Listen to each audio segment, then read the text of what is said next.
दोस्तों, अगर आपने भी किसी भी बैंक से लोन लिया है, चाहे वो 1 लाख का हो, 5 लाख का हो या फिर 10 लाख का हो, और आप उस लोन को नहीं चुका पा रहे हैं, तो दोस्तों आपको किसी भी प्रकार से डरने की कोई भी जरूरत नहीं है, क्योंकि आज की वीडियो में आपको बताऊंगा उससे आपको बहुत बड़ी राहत मिलने वाली है। और खास करके ये वीडियो उन लोगों के लिए है जो कि अभी लोन नहीं चुका पाने के कारण बैंक के हैरेसमेंट से, रिकवरी एजेंट से परेशान होकर वो डिप्रेशन में चल रहे हैं। बहुत लोग जो ऐसे हैं वो आत्महत्या भी कर लेते हैं, यानी कि फांसी भी लगा लेते हैं। तो दोस्तों आज की वीडियो देख के आपको बहुत बड़ी राहत मिलने वाली है। और आपको बता दूं कि अगर आप लोन नहीं चुका पा रहे हैं, तो जो लोन यानी कि आप नहीं दे पा रहे, आपके पास पैसा नहीं है, तो ये कोई भी आपको कोई कानूनी अपराध नहीं है, यानी कि इसमें आपका कोई भी यानी कि पुलिस वाले या फिर कोर्ट वाले आपका कुछ भी नहीं बिगाड़ सकते हैं। तो फिर वो बैंक वाले, रिकवरी एजेंट आपका क्या बिगाड़ लेंगे। तो दोस्तों अगर आपके पास पैसा ही नहीं है तो डरने की कोई बात नहीं है। आप उस पैसे को नहीं भी देंगे तो भी आपको किसी भी प्रकार से कोई भी प्रॉब्लम्स नहीं होने वाला है। लेकिन दोस्तों मैं आपको सजेस्ट करता हूं कि अगर आपके पास पैसे है तो आप उनका लोन चुका देना चाहिए, क्योंकि अगर आप किसी भी प्रकार के बैंक से अगर लोन लेते हैं और अगर आप वो लोन नहीं चुकाते हैं तो वो आपके साथ क्या कर सकते हैं कि आपका जो क्रेडिट स्कोर है उसे खराब कर देते हैं, आपके सिविल स्कोर को पूरी तरह से खराब कर देते हैं, जिसके कारण आपको भविष्य में किसी भी बैंक से किसी भी प्रकार का कोई भी लोन नहीं मिलता है। अगर आपके पास पैसे है तो उनके पैसे दे देने चाहिए, नहीं तो भविष्य में आपको किसी भी बैंक से कोई भी लोन नहीं मिलेगा। और अगर आपके पास पैसे ही नहीं है देने के लिए, आप बहुत बड़ी प्रॉब्लम में चल रहे हैं, तो आपको डरने की जरूरत नहीं है, आपको डिप्रेशन में नहीं जाना है। बस शांति से घर पे बैठ के खाना बना खाओ और अपने परिवार का ध्यान रखो। क्योंकि ऐसे में क्या होता है कि जब रिकवरी एजेंट आपको कॉल करते हैं, परेशान करते हैं, बैंक वाले आपको परेशान करते हैं, तो बहुत सारे जो लोग हैं वो डिप्रेशन में चले जाते हैं। बहुत सारे ऐसे लोग हैं जो परेशान होके, क्योंकि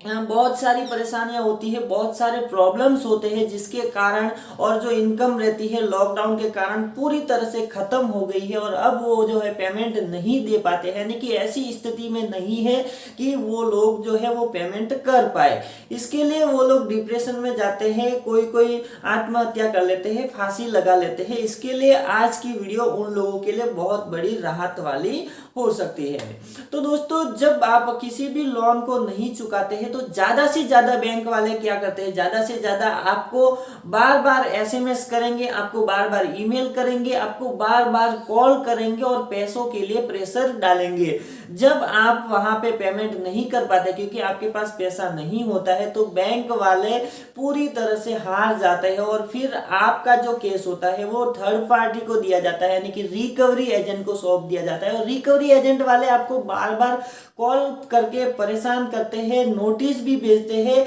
जो कि पूरी तरह से 99% फेक नोटिस रहता है। उस नोटिस से भी आपको डरने की कोई भी जरूरत नहीं है। आप पता लगाए, शांतिपूर्वक आप पता लगाए। आपके घर पे अगर कोई नोटिस आता है तो किसी भी बात को डरने की जरूरत नहीं है, आप उसे पता लगाए कि जो नोटिस है वो लीगल है कि अलीगल है। क्योंकि दोस्तों 90% जो रिकवरी एजेंट रहते हैं वो फेक नोटिस भेजते हैं, सिर्फ आपको डराते हैं। वो इसके लिए ऐसा करते हैं क्योंकि जो बैंक वाले होते हैं रिकवरी एजेंट वाले को कम से कम 50% 40% ऐसे कमीशन के ऊपर उनको बोला जाता है, ताकि वो कैसे भी करके आपसे पैसे वसूल सके, डरा के धमका के आपको हर तरह से परेशान करके, ताकि आप उनका पेमेंट दे दे। तो दोस्तों ऐसे में अगर रिकवरी एजेंट आपके घर पे आता है, आपको परेशान करता है, तो आपको डरने की जरूरत नहीं है। घर वाले सब मिलके अंदर, जैसे ही वो अंदर आते हैं, बराबर से एक बार उनकी धुलाई कर दे। धुलाई करने के बाद देखिएगा दोबारा कोई भी रिकवरी एजेंट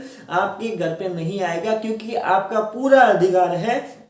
कि कोई भी रिकवरी एजेंट आपके घर पे आता है तो आपसे सिर्फ रिक्वेस्ट कर सकता है, शांति से आपसे बात कर सकता है, ना कि गाली गलौज कर सकता है, ना कि आपके साथ कोई भी गलत तरीके से व्यवहार कर सकता है। आप उनके खिलाफ एक एफआईआर लिखवा सकते हैं, ताकि आप उनके खिलाफ कार्रवाई कर सके और उनको आने से रोक सकते हैं। अब दोस्तों दूसरी बात यह कि अगर आपके पास पैसा नहीं है और अगर आप चाहते हैं कि जब आपके पास पैसा आएगा और आप दे देंगे तो आप आपको क्या करना है, आप जिस भी बैंक से आपने लोन लिया है उस बैंक के अंदर जाना है और वहां पे जाके आपको एकदम क्लियरली साफ सुथरे शब्दों में उन्हें कह देना है या फिर ईमेल कर देना है कि मेरे पास अभी पैसा नहीं है और मैं 2 साल 5 साल तक आपका किसी भी प्रकार का कोई भी पेमेंट नहीं दे पाऊंगा और भविष्य में अगर मेरे पास पेमेंट आएगा तो मैं देने की कोशिश